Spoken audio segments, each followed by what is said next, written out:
देखो यहाँ पे हमने जो सेंटेंस लिखे हैं पहले आप इनको ध्यान से समझिए। पहला सेंटेंस है ही प्लेड बैडमिंटन येस्टरडे।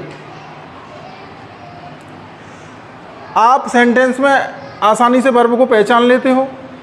क्या काम हो रहा है? खेलने का हो रहा है। प्ले, प्ले मीन्स होता है खेलना, लेकिन हमने प्ले ना लिख करके प्लेड लिखा है। क्या लिखा है? Played. He played badminton yesterday.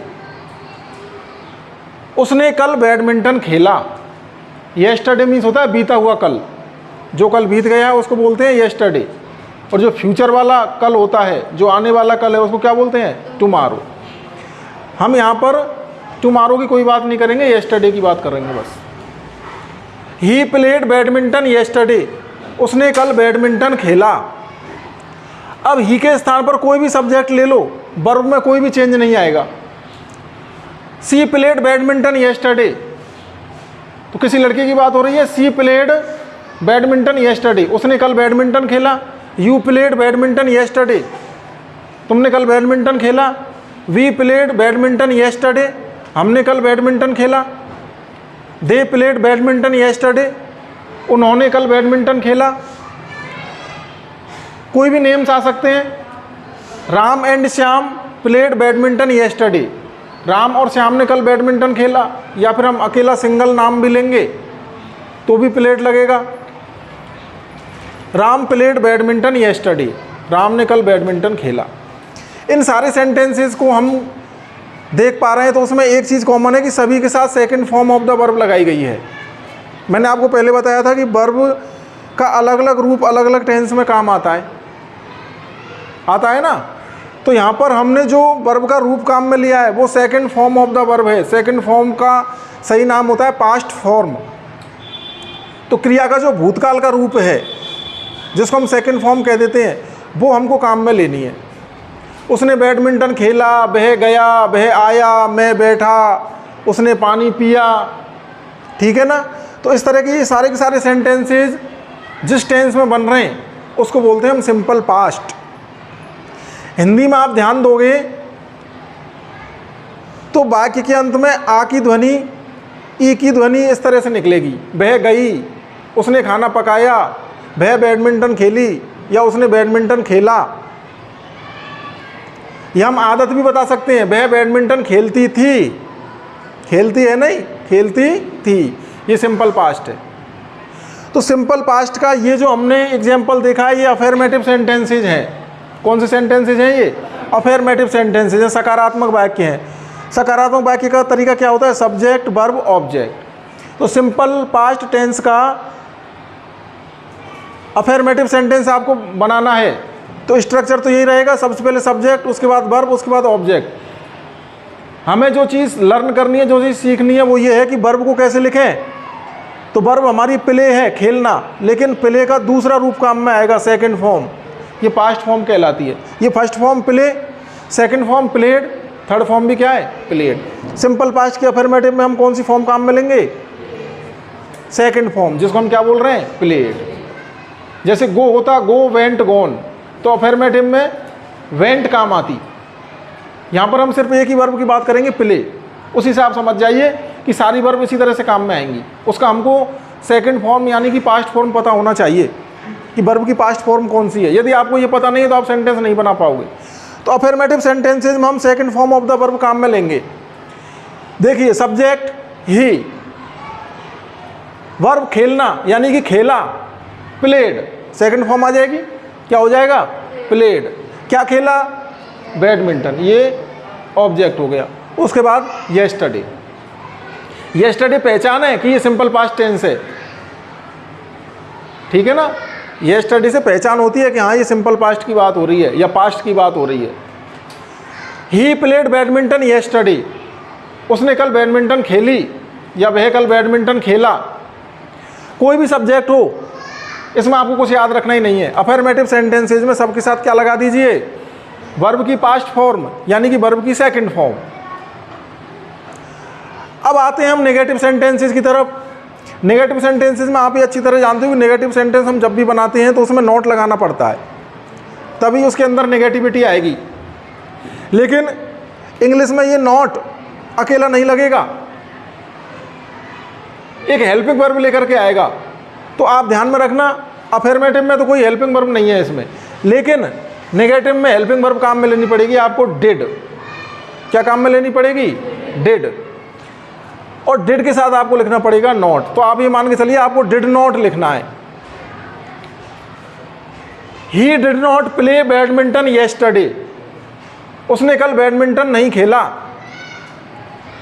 Played, खेला, लेकिन डिड नॉट प्ले। अब आपको एक अंतर समझ में आ रहा होगा नेगेटिव और अफर्मेटिव में, कि पास्ट का जब अफर्मेटिव बना रहे हैं तब तो हम सेकंड फॉर्म काम में ले रहे हैं, लेकिन पास्ट का जब नेगेटिव बना रहे हैं तो कौन सी फॉर्म काम में ले रहे हैं?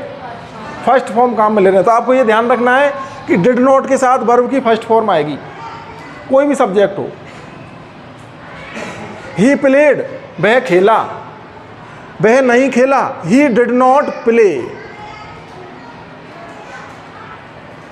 ठीक है ना।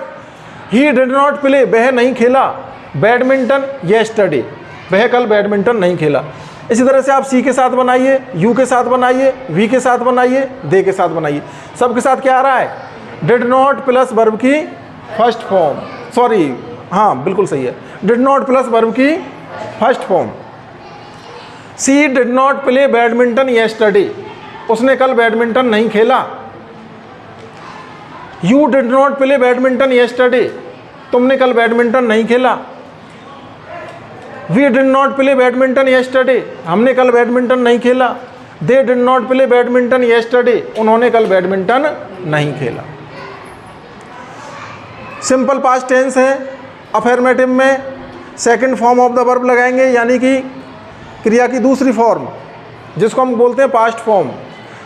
लेकिन नेगेटिव सेंटेंसेस में, जो कि सिंपल पास्ट के नेगेटिव सेंटेंस है, तो सिंपल पास्ट के नेगेटिव सेंटेंस में आपको डिड नॉट का प्रयोग करना है, और डिड नॉट के साथ वर्ब की फर्स्ट फॉर्म ही लगानी है, क्रिया का मूल रूप ही लगाना है आपको, बस इतना सा ध्यान रखना है।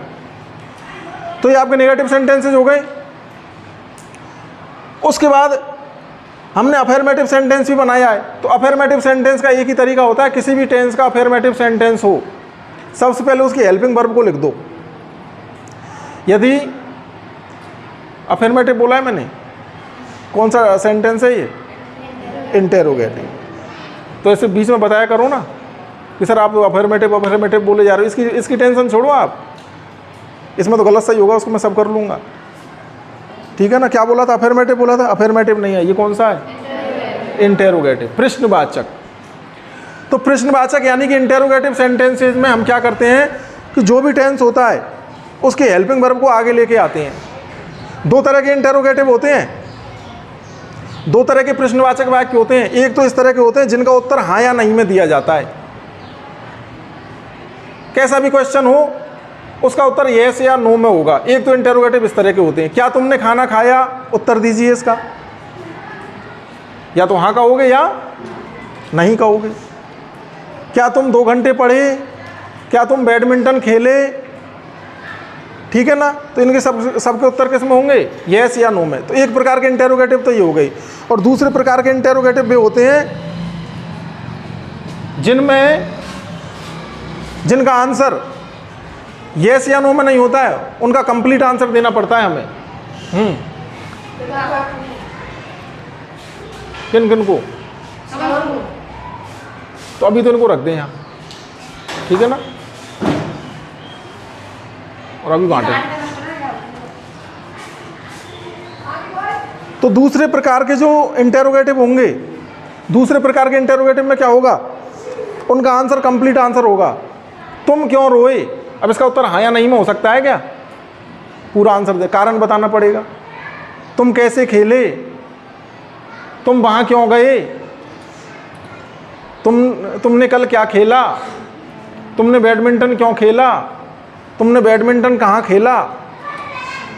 तो दो तरह के इंटेरोगेटिव हो गए।